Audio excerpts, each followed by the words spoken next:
In the beginning was the Word. And God said, "Let there be light."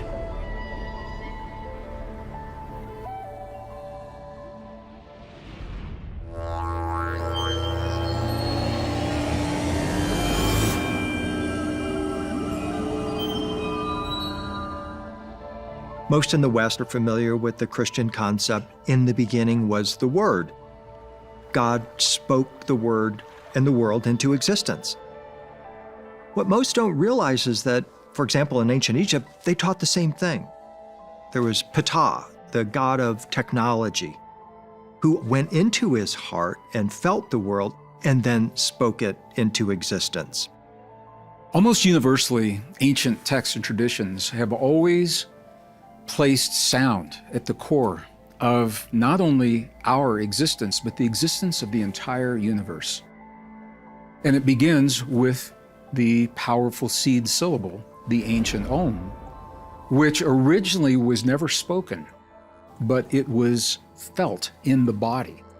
And this is where the relationship between sound and vibration becomes very important, because ultimately sound is only a vibration brought into an audible range. In the Hindu tradition, the Word was with Brahman, and the Word was Brahman. The very first Hebrew letter, Aleph, which starts the whole process, is also like an out-breath. It's like, Aleph, it's a sound. The sound is like the expression of the thought from that universal mind, or that divine source. The thoughts being expressed out through the sound, which then manifests material universe, material world. When we come over into the Americas, the Pueblo Indians talk about the spider, how she sang the world into existence.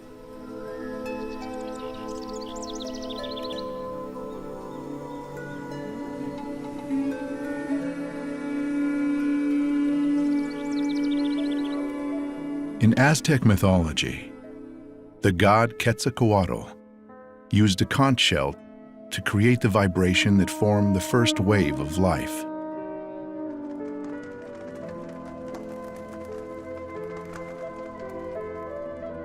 The Inuit say, "The raven made the world and the waters with the beat of his wings."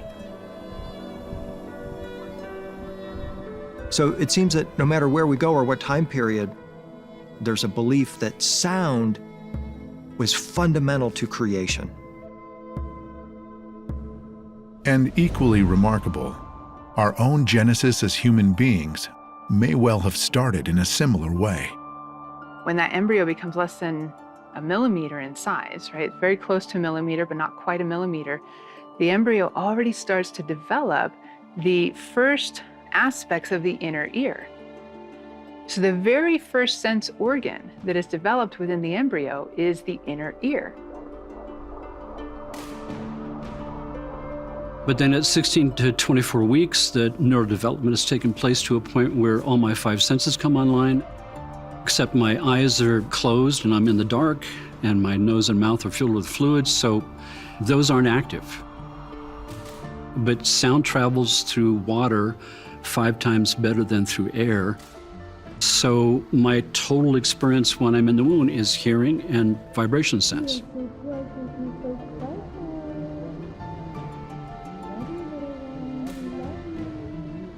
That sound coming in to the fetus, to the embryo, is essential for the development of the fetus. The mother's voice, as well as voices and sounds from the environment outside, the language that is spoken by the mother, by the father, those things are being heard by that developing fetus. And as they're coming in through its own ears, it's wiring its nervous system. There are 3 times as many connections from the ears to the brain as there are from the eyes to the brain.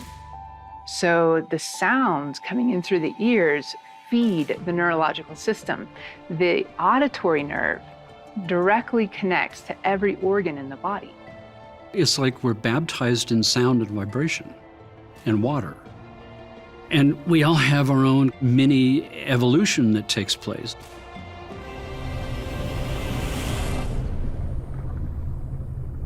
We all have our own Big Bang.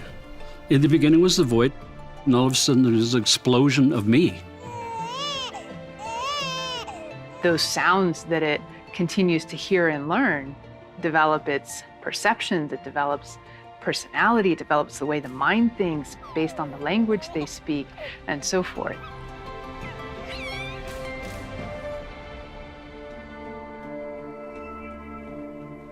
The Gnostics believed that it was our soul that manifests our physical body. Our physical body is made in the image of God, and its purpose ultimately is a vehicle for the soul as it moves its way through this matrix. Sound is the first sense to develop in the womb and the last sense to go when we die. Many ancient cultures had practices for midwiving birth and death, using sound, music, spoken or sung prayers, knowing the importance of these critical thresholds. That's very powerful because then that means that hearing and sound must be coming directly from source, and that perhaps sound as the first sense is the way that we can most directly connect with source.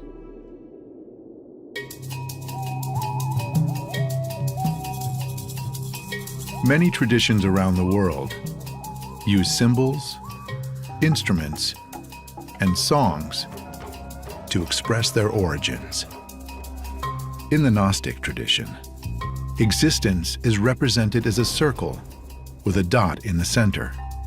Countless lines radiate from the dot. The periphery is considered to be the underworld, actually our waking life, also known as the dream of separation. The lines connecting to the center represent a state closer to who we really are. The center point represents our core existence, which we can connect to in deep sleep.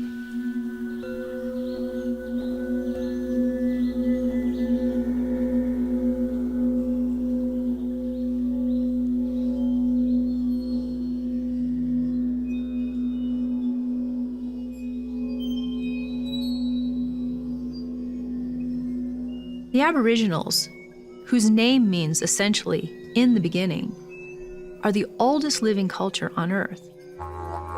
They have been playing the didgeridoo for at least 150,000 years. And what they do is they take this root and they hollow it out and they make it into almost like a bugle. The tones and the frequencies that come out of it are spaced out in a way that actually encode information. And they say that the sound of the didgeridoo connects us to the dream time, where the ancestors reside, and where we come from before birth, and where we go after we die. Australian Aborigines speak of song lines, or song paths, that were sung by their primordial ancestor spirits, who walked across the landscape, singing its landforms into being. For the Aborigines, these songs are ongoing and need to keep being sung. Song lines are vibratory paths that exist in a kind of parallel dimension that the Aboriginals use to navigate over vast territories and to gain knowledge. It wasn't until I took a trip to Tibet and went into a number of the monasteries high in the Himalayas that I began to understand the mystical secret of sound and its relationship to creation. What I saw were series of mandalas that were placed on the walls.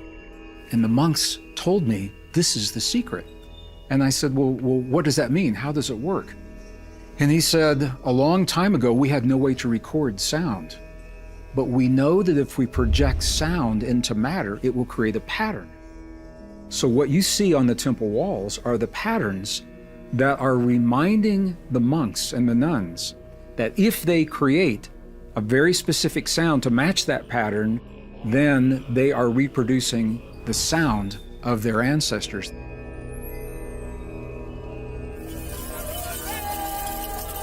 Many ancient cultures put a sacred or special value on song and the spoken word.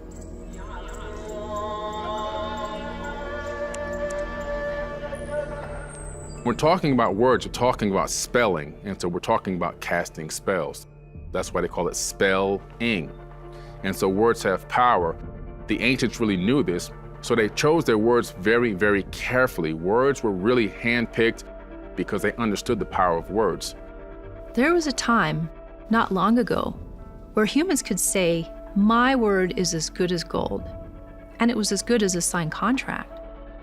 The power to create with language comes from absolute coherence, alignment, and integrity between what we think, say, and do.